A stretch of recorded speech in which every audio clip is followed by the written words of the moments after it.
Selamat petang, Assalamualaikum Bang Ismail.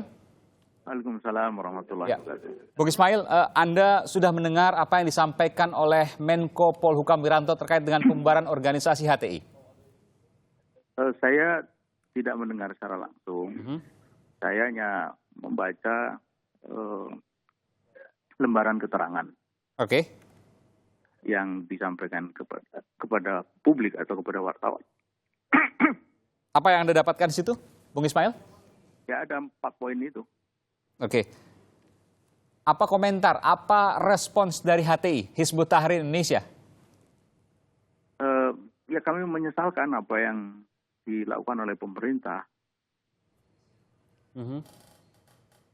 Hizbut Tahrir adalah organisasi legal, Ya.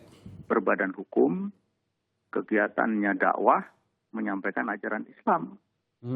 Gitu. Apa salah Hizbut Tahrir sehingga diperlakukan seperti itu? Iya. Bung Ismail, saya bacakan alasan pemerintah membubarkan HTI. Pertama, sebagai ormas berbadan hukum, HTI tidak melaksanakan peran positif untuk mengambil bagian dalam proses pembangunan guna mencapai tujuan nasional. Kedua, kegiatan yang dilaksanakan HTI terindikasi kuat bertentangan dengan tujuan, nanti saya akan kasih kesempatan Bung Ismail. Terindikasi kuat telah bertentangan dengan tujuan, asas, dan ciri yang berdasarkan Pancasila dan UUD Negara Republik Indonesia 1945. Dan kemudian ketiga, aktivitas yang dilakukan HTI dinilai telah menimbulkan benturan di masyarakat yang dapat mengancam keamanan dan ketertiban masyarakat. Yang mana yang Anda mau bantah dari ketiga pernyataan Pak Wiranto, Menko Polhukam ini? Disebut benturan. Benturan di mana? Kita ini sudah menyelenggarakan kegiatan lebih dari 20 tahun, 25 tahun bahkan. Di Indonesia? Tidak pernah ada cerita benturan. Tidak ada. Di mana? Boleh cek. Sama sekali tidak ada benturan. Kemudian bertentangan dengan tujuan, asas, dan ciri berdasarkan Pancasila dan Undang-Undang Dasar 45? Hizbut Tahrir itu menyampaikan ajaran Islam. Dan di dalam Undang-Undang Ormas disebutkan bahwa ormas itu tidak boleh menyampaikan ajaran yang bertentangan dengan Pancasila. Dan di sana tidak disebut Islam itu bertentangan dengan Pancasila. Jadi bagaimana bisa bahwa apa yang disampaikan oleh Hizbut Tahrir itu bertentangan dengan Pancasila? Undang-undang sendiri mengatakan tidak. Yang pertama, tidak berperan aktif terhadap pembangunan? Hizbut Tahrir itu membina sekian ratus, sekian ribu, sekian puluh ribu generasi muda. Salah satu persoalan yang dihadapi oleh bangsa dan negara ini terhadap generasi muda itu adalah narkoba, kriminalitas, pergaulan bebas, seks bebas, hamil di luar nikah, ya, tawuran, ya. Hizbut Tahrir berperan yang sangat besar untuk membina mereka sedemikian sehingga terhindar dari itu semua. Dan semua itu tercatat di semua riwayat dari HTI, dan kemudian Anda HTI kan terdaftar di Kemenkumham kalau tidak salah ya, bukan di Kemendagri ya? Iya. Dan bagaimana bisa semua itu dilaporkan ke Kemenkumham? Bagaimana bisa dikatakan sebenarnya tidak mengambil peran positif dalam pembangunan? Pembangunan paling penting itu sumber daya manusia, dan Hizbut Tahrir dengan dakwahnya itu membina sumber daya manusia. Kepribadian, karakter. Kita saat ini sedang berbicara tentang pendidikan karakter. Ini Hizbut Tahrir mengambil peran sangat besar di dalam pembentukan karakter yang baik.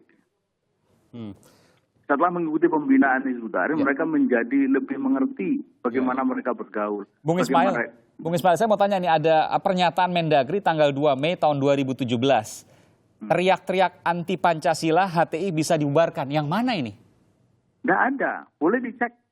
Tidak pernah ada Hizbut Tahrir mengatakan anti Pancasila. Tidak pernah. Boleh dicek di dalam tulisan. Saya bacakan pernyataan lengkap dari Mendagri ya. Misalnya HTI, Hizbut Tahrir Indonesia, di Kemendagri nggak terdaftar, tapi terdaftar di Kemenkumham. Lalu mencantumkan ideologi Pancasila, namun di luar teriak anti Pancasila. Nah, pemerintah bisa mencabut terdaftarnya ormas itu.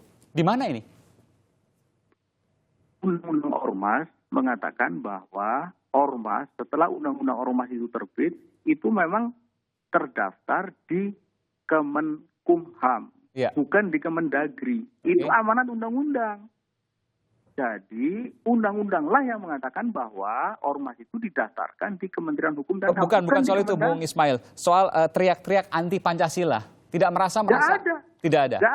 Nggak ada. Boleh dicek. Kalau kemudian HTI punya niat, cita-cita ingin mendirikan khilafah Islam di Indonesia? Khilafah itu ajaran Islam. Itu ajaran Islam. Dan itu tidak bertentangan dengan Pancasila. Oh iya. Dan itu tidak, artinya Anda mengatakan bahwa tidak pernah kemudian HTI sedikit pun bertentangan dengan Pancasila, sekalipun itu bercita-cita mendirikan khilafah misalnya. Nggak ada. Itu ajaran Islam kok. Ajaran Islam itu. Khilafah itu ajaran Islam. Sama sekali. Ya, silakan. Silakan dicek itu. Silakan dicek di dalam tulisan kami, pernyataan kami. Tidak pernah kita itu. Malah. Jadi bukan khilafah yang kemudian menggantikan Pancasila dengan khilafah. Berbeda itu pengertiannya. Khilafah itu ajaran Islam. Jadi tidak pernah ada dikatakan bahwa Hizbut Tahrir itu anti Pancasila, itu tidak pernah ada. Enggak, bukan. Artinya begini, Bung Ismail. Ini tudingan. Ini banyak kemudian yang menjadi pertanyaan, apakah ketika khilafah itu kemudian Pancasila hilang? Ini tudingan politis, ya, tudingan politis. Ya. Bung Ismail, Anda belum menjawab pertanyaan saya, Bung Ismail. Memang acap digunakan untuk memojokkan kelompok yang tidak disukai oleh pemerintah. Bahkan digunakan untuk memojokkan gerakan Islam atau dakwah Islam. Ini seperti mengulang masa Orde Baru. Ya. Sementara di saat yang sama ada sangat banyak persoalan-persoalan yang pantas dipertanyakan kesesuaiannya dengan Pancasila. Menista Al-Quran itu apakah sesuai? Bukan, pertanyaan saya, apakah ketika nanti khilafah cita-cita HTI itu tercapai? Enggak di situ masalahnya gitu. Sebab ini sebenarnya alat gitu, alat untuk memojokkan. Sementara di saat yang sama pemerintah itu banyak melakukan hal-hal yang pantas dipertanyakan kesesuaiannya dengan Pancasila. Jadi jangan sampai tudingan anti Pancasila. Saya sudah mendapatkan poinnya. Kepada rakyat. Sementara pemerintah itu banyak melakukan langkah atau kebijakan yang esensinya itu pantas dipertanyakan kesesuaiannya dengan Pancasila.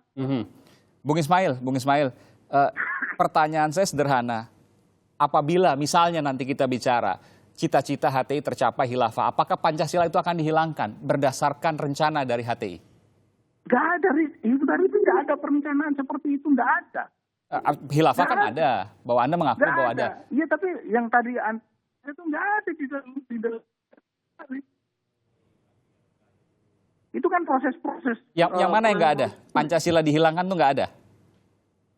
Yang Anda tanyakan tadi itu, apakah Hizbut Tahrir merencanakan begini-begini? Nggak ada. Bukankah cita-cita HTI itu khilafah? Iya. Nah, pertanyaan kemudian ketika khilafah itu tercapai, apakah Pancasila dihilangkan? Begini ya. Jadi begini. Yang pertama ini adalah soal ajaran. Khilafah itu ajaran. Ya. Kemudian yang kedua itu soal perubahan. Ya. Kalau Hizbut Tahrir itu menyampaikan ajaran Islam tentang bagaimana nanti itu sudah perubahan, dan perubahan itu bukan domain Hizbut Tahrir, itu domain umat, domain rakyat. Gitu loh. Hizbut Tahrir tidak punya daya apa-apa. Apa yang bisa dilakukan Hizbut Tahrir untuk perubahan? Tidak ada. Jadi tidak ada perencanaan itu di dalam Hizbut Tahrir Indonesia. Jangan sampai begini, jangan sampai mengulang seperti Orde Baru itu loh. Bahwa tidak boleh Undang-Undang Dasar 45 itu dirubah. Kemudian dicap macam-macam gitu. Terakhir Bung Ismail. Domain perubahan. Itu kan sebenarnya domain perubahan. Iya, Bung Ismail, terakhir Anda menyatakan menolak bahwa HTI akan dibubarkan. Ada langkah hukum yang akan Anda lakukan? Ini kan baru dikatakan bahwa pemerintah mau mengambil langkah-langkah. Ya, langkah-langkahnya seperti apa kita tidak tahu. Sudah dibubarkan, Bung Ismail? Sudah dinyatakan dibubarkan? Belum. Pernyataan Menko Polhukam? Belum. Karena menurut undang-undang itu pembubaran itu harus melalui pengadilan. Oke. Dan itu akan dijalankan prosesnya ke sana. Dan semua itu akan... Sebentar. Silakan. Pembubaran ormas itu tidak pernah bisa dilakukan melalui pidato. Itu tidak pernah. Melalui pengadilan. Dan pengadilan itu belum pernah terjadi. Belum pernah terjadi. Pengadilan itu hanya mungkin bisa diselenggarakan bila ada tahapan-tahapan. Di antaranya peringatan.